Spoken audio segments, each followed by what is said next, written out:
बहुत साल पहले की बात है। मेरे बाबूजी की पोस्टिंग मुरादाबाद में हो गई थी और अभी उनको रहने के लिए घर नहीं मिल पाया था, इसलिए हम किसी गेस्ट हाउस में रुके थे। घर की सफेदी होकर तैयार होने में अभी भी शायद एक हफ्ते का समय था, इसलिए हम गेस्ट हाउस में ही ठहरे थे। गेस्ट हाउस के अगल बगल खाली मैदान था। एक कमरे में एक बड़ा पलंग था। माँ, बाबूजी और मेरा छोटा भाई, वे लोग उस कमरे में सोए थे। और एक छोटा कमरा था, एक छोटा पलंग उसमें भी डाल दिया गया था। मैं और मेरी छोटी बहन उसी में सो गए थे। दोनों कमरों के दरवाजे बरामदे में खुलते थे। उस गेस्ट हाउस की किचन थोड़ी दूर पर थी, जहां जाने के लिए दरवाजा खोलकर लॉन को पार करके जाना पड़ता था। अभी हमें वहां आए 2 ही दिन बीते थे। उस दिन जब हम लोग रात को सोए तब रात के 1:30 बजे होंगे। तभी मुझे लगा कि दीवार की दूसरी तरफ कोई लंबी लंबी सांसें ले रहा है। कभी कभी खर्राटों की आवाज सुनाई पड़ने लग रही थी। मैं उठी और मैंने पानी पिया। बहन उस समय गहरी नींद में सो रही थी। पहले मैं सोचती रही शायद ये बाबूजी के खर्राटों की आवाज है, लेकिन मुझे ऐसा लग रहा था कि आवाज बिल्कुल उसी दीवार से आ रही है जिसके बगल में मेरा पलंग था। मुझे डर लगने लगा और दरवाजा खोलकर बाहर जाने की हिम्मत नहीं थी। मैं डर के मारे सारी रात जागती रही। जैसे ही सुबह के 5 बजे मैंने झट से दरवाजा खोला और भागकर माँ का दरवाजा खटखटाया। जब माँ ने दरवाजा खोला तो मैंने उनको सब कुछ बताया। माँ ने कहा, अच्छा तुम इस कमरे में सो जाओ। मैं जाकर माँ के पलंग पर सो गई। पलंग क्योंकि छोटा था, इसलिए मेरी माँ बहन के पास सोने चली गई। मैं सुबह देर तक सोती रही। दूसरे दिन उस कमरे में मेरे सोने की हिम्मत नहीं थी। तब बाबूजी ने मुझे चिढ़ाया और कहा, डरपोक बच्ची, आज उस कमरे में मैं सो जाता हूँ। उस दिन मैं अम्मा के साथ ही सो गई, लेकिन लगभग 2 बजे दरवाजा खटका तो बाबूजी सामने दरवाजे पर खड़े थे और उन्होंने कहा कि मैं भी इसी कमरे में सोऊंगा। मैं नींद में थी तो मुझे कुछ भी पता नहीं चला। जब सुबह उठी तो बाबूजी ने बताया कि उनको भी रात को वैसा ही महसूस हुआ। हमारा परिवार काफी डर गया था। हम लोग सोच रहे थे कि कब हम अपने घर में जाएंगे। तीसरे दिन रात को हमने बिस्तर जमीन पर लगा लिया और एक ही कमरे में सो गए। उस दिन रात को भाई के पेट में दर्द हो रहा था और वो बहुत रो रहा था। दरवाजा खोलकर किचन में जाने की किसी की हिम्मत नहीं थी, क्योंकि पेट की सिकाई के लिए पानी गर्म करना था। किचन तक जाने के लिए लॉन पार करना पड़ता, इसलिए हम सभी लोग टॉर्च लेकर एक साथ निकले। हमने जैसे ही दरवाजा खोला तो लगा कि गेट के पास कोई खड़ा है, जो कि हमारे दरवाजे से काफी दूरी पर था। बाबूजी ने जोर से चिल्लाकर कहा, कौन है? और जैसे ही वह पीछे की तरफ पलटा, हम सबकी डर के मारे हालत खराब हो गई। एक साया काफी लंबा और काला लबादा उड़े हुए हमारे दरवाजे की तरफ बढ़ रहा था। अम्मा ने सबका हाथ पकड़ा और पीछे की तरफ खींच लिया। झट से दरवाजा बंद कर लिया। बंद दरवाजे के अंदर सबकी कंपकपी छूट रही थी। भाई का रोना बंद नहीं हुआ था। वह रोता रहा और रोते रोते थक कर सो गया। हम तीनों रात भर बैठे रहे। सुबह 5 बजे तो बाबूजी ने दरवाजा खोला और देखा कि हमारे दरवाजे के पास किसी के पैरों के निशान थे। हम लोग बहुत ज्यादा डर गए। चौथे दिन जब बाबूजी ऑफिस से आए तब उन्होंने बताया कि बस आज की रात और यहाँ रहना है। उसके बाद हमारे घर की सफाई वगैरह सब हो जाएगी। व्हाइट वॉशिंग का काम पूरा हो गया था। कल तक तो पूरा हो ही जाएगा और हम कल ही अपने घर में चले जाएंगे। उस दिन भी हम लोग एक ही कमरे में सोए। तभी रात को 2 बजे के करीब लगा कि बाहर कोई औरत रो रही थी और रोते रोते उसकी हिचकियां सी बंद गई थी। सबसे पहले मेरी नींद खुली। मैंने माँ को जगाया। माँ को भी रोने और हिचकियों की आवाजें सुनाई पड़ी। तभी थोड़ी देर में हमें लगा कि खिड़की के पास कोई खिलखिला कर हंस रहा है। आज भी रात को तीनों सो नहीं पाए। भाई तो छोटा था।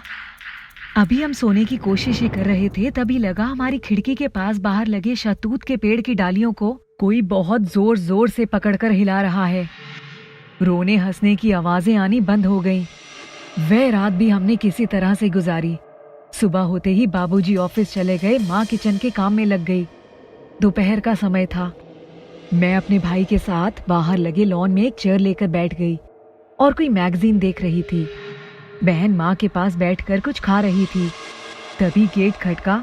माँ किचन में थी और मैंने देखा कोई औरत गुलाबी साड़ी में गेट के पास खड़ी थी।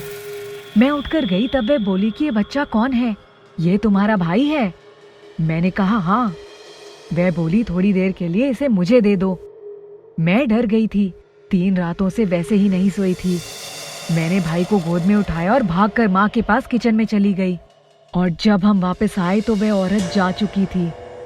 जब शाम को बाबूजी आए तो उन्होंने हमें बताया कि हम लोग तो अच्छे फंस गए इस गेस्ट हाउस में। जितने लोग यहाँ रहे सबके साथ इस तरह की घटनाएं हुई हैं। चलो जल्दी से सामान बांधो, और अब हम लोगों का ट्रक भी आ गया है, चलकर दूसरे घर में शिफ्ट हो जाते हैं। भगवान का नाम लेकर हम अपने घर में चले गए। वहां जाकर हमने हवन और पूजा पाठ भी करवाया। लेकिन गेस्ट हाउस में बिताई हुई वो रातें आज भी हमें और हमारी परिवार को कभी नहीं भूलती। हम चाहे माने या ना माने, लेकिन कुछ तो ऐसा है जो हमारी समझ से परे है। ये घटना सन 2002 की है। मैं और मेरी पत्नी एक बार बक्सर से बनारस अपनी गाड़ी से जा रहे थे। 15-20 किलोमीटर जाते ही गाड़ी पंक्चर हो गई। हम अपनी गाड़ी बनवा रहे थे, तभी किसी ने बताया कि आगे का रास्ता काफी खतरनाक है। एक तो बारिश का समय है और रास्ते में गड्ढे भी बहुत हैं। रास्ता सुनसान भी है। आप लोग आज की रात यहीं बिताइए, कल सुबह निकल जाइएगा। लेकिन हमारा बनारस जाना बहुत जरूरी था, क्योंकि हमारे चाचा के बेटे की शादी थी। हमारी गाड़ी में बहुत सारा सामान भी था जो कि शादी के लिए पहुंचाना जरूरी था। हमने दूसरों की बातों पर ध्यान नहीं दिया और हम रात के 10 बजे वहां से निकल गए। हल्की हल्की बारिश हो रही थी। मेरी पत्नी थोड़ा डर गई थी। हम लगभग 40 किलोमीटर चल चुके थे। आगे का रास्ता वाकई सुनसान था और दोनों तरफ बड़े बड़े घने पेड़ थे। कुछ भी नहीं दिखाई पड़ रहा था। चांदनी रात और गाड़ी की रोशनी से ही हम आगे का रास्ता देख पा रहे थे। हम काफी दूर निकल गए थे। मेरी पत्नी बोली, अब तो सामने सड़क भी नहीं दिखाई दे रही है, थोड़ी देर के लिए गाड़ी रोक दो, हम चलकर कहीं चाय पी लेते हैं। लेकिन चाय की दुकान भी कहीं नहीं दिखाई पड़ रही थी। रात के करीब 3 बज रहे थे। तभी सामने एक जगह थोड़ी सी रोशनी दिखाई पड़ी। मेरी पत्नी जोर से चिल्लाई, अरे देखो वहाँ रोशनी है, शायद हमें वहाँ चाय मिल जाए। मैंने गाड़ी रोक दी और हम चाय की दुकान पर चले गए। वहाँ देखा एक बूढ़ा आदमी और एक लड़का, दोनों ही दुकान पर बैठे थे और 2 एक ग्राहक वहाँ चाय पी रहे थे। ठंड का टाइम था। हमने भी 2 चाय का ऑर्डर दिया और बड़े से कुल्हड़ में चाय लेकर अपनी गाड़ी में आ गए। हम अपनी गाड़ी में बैठकर चाय पीने लगे। गरम चाय से जैसे लगा बिल्कुल ताजगी आ गई। तभी हमारी खिड़की पर खटखट की आवाज हुई। मेरी पत्नी ने शीशे खोलकर देखे तो सफेद साड़ी पहने हुए एक खूबसूरत लड़की खिड़की का शीशा खटखटा रही थी। उसके हाथों में 1-2 दवाइयों की शीशी थी। मेरी पत्नी ने मेरी तरफ देखा। मैंने कहा, शीशा तो खोलो। जब उसने शीशा खोला तब वह औरत बोली, मुझे भी उसी तरफ जाना है, क्या आप मुझे अपनी गाड़ी में लिफ्ट दे देंगे? मैंने उसको इशारा किया, ठीक है, पीछे बैठ जाओ। चाय पीकर हमने गाड़ी स्टार्ट कर दी। तब हमें ऐसा कुछ भी नहीं लगा था कि हमारे साथ कुछ गलत होने वाला है, क्योंकि ये बात तो मेरे जहन में थी ही नहीं कि आजकल के समय में भी इस तरह की चीजें होती हैं। मैंने गाड़ी स्टार्ट कर दी। हम थोड़ी दूर गए कि मेन रोड आ गई। सामने सड़क सुनसान थी। गाड़ी के दोनों तरफ लंबे लंबे पेड़ खड़े थे। हवा भी चल रही थी। बारिश तो पहले से हो ही रही थी। मेरी पत्नी उस पीछे बैठी हुई औरत से बातचीत करने लगी। उसने पूछा, इतनी रात को अकेले आप कहाँ जा रही हैं? तो उसने कहा, मैं तो हमेशा अकेले ही जाती हूँ। मेरी पत्नी बोली, क्यों, आपके घर में कोई और नहीं है? तब उसने कहा, नहीं, मेरे 2 बच्चे भी हैं और मेरे पति भी हैं, लेकिन अब मैं अकेली रहती हूँ। मैं उनकी बातें सुन रहा था और मुझे कुछ अजीब सा लग रहा था। मैं गाड़ी के शीशे में से उस औरत की शक्ल देख रहा था। मुझे उसकी आंखें सामान्य से कुछ अलग लग रही थी। तभी वह मेरी पत्नी से बोली, सड़क पर बारिश के दिनों में बहुत फिसलन हो जाती है और अक्सर दुर्घटनाएं हो जाती हैं। अभी 2-3 महीने पहले मैं अपने बच्चे की दवा लेने के लिए सामने मेडिकल स्टोर से दवाई लेने जा रही थी और वापस आते समय किसी लाल रंग की गाड़ी ने मुझे धक्का मार दिया और मैं सड़क पर 4 घंटे तक बेहोश पड़ी रही। लेकिन किसी आने जाने वाले ने मुझे हॉस्पिटल नहीं पहुंचाया और अंत में मैंने दम तोड़ दिया।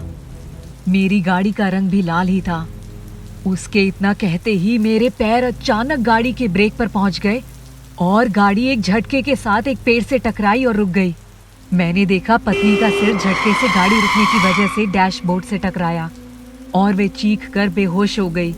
जब मैंने पिछली सीट पर देखा तो वो औरत वहां नहीं थी।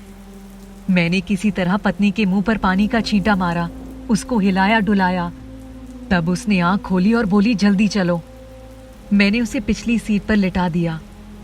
हमारा घर अभी काफी दूर था, इसलिए रास्ते में पड़ने वाले एक अस्पताल के सामने मैंने गाड़ी रोककर पत्नी को सहारा देकर नीचे उतारा और वहां इमरजेंसी में ले गया। वहां जाकर सब कुछ बताया।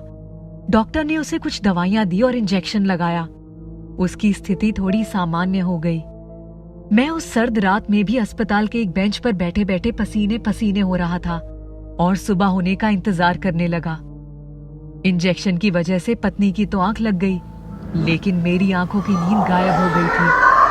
बार बार उस औरत का चेहरा सामने आ जाता था। जैसे तैसे सुबह हुई और हमने वही कैंटीन में चाय पी। इसके बाद गाड़ी में आकर बैठ गए। घर पहुंचकर जब सबको इस घटना के बारे में बताया तब सबकी आंखें फटी की फटी रह गईं। उस दिन के बाद मैंने कसम खाई कि अब कभी गाड़ी से रात का सफर नहीं करूंगा। उस दिन मैं और मेरी पत्नी दोनों की ही जान जा सकती थी। पता नहीं किन अच्छे कर्मों ने हमें बचा लिया। शायद लाल गाड़ी वालों को वो हमेशा देखती होगी और कुछ ना कुछ नुकसान पहुंचाती होगी।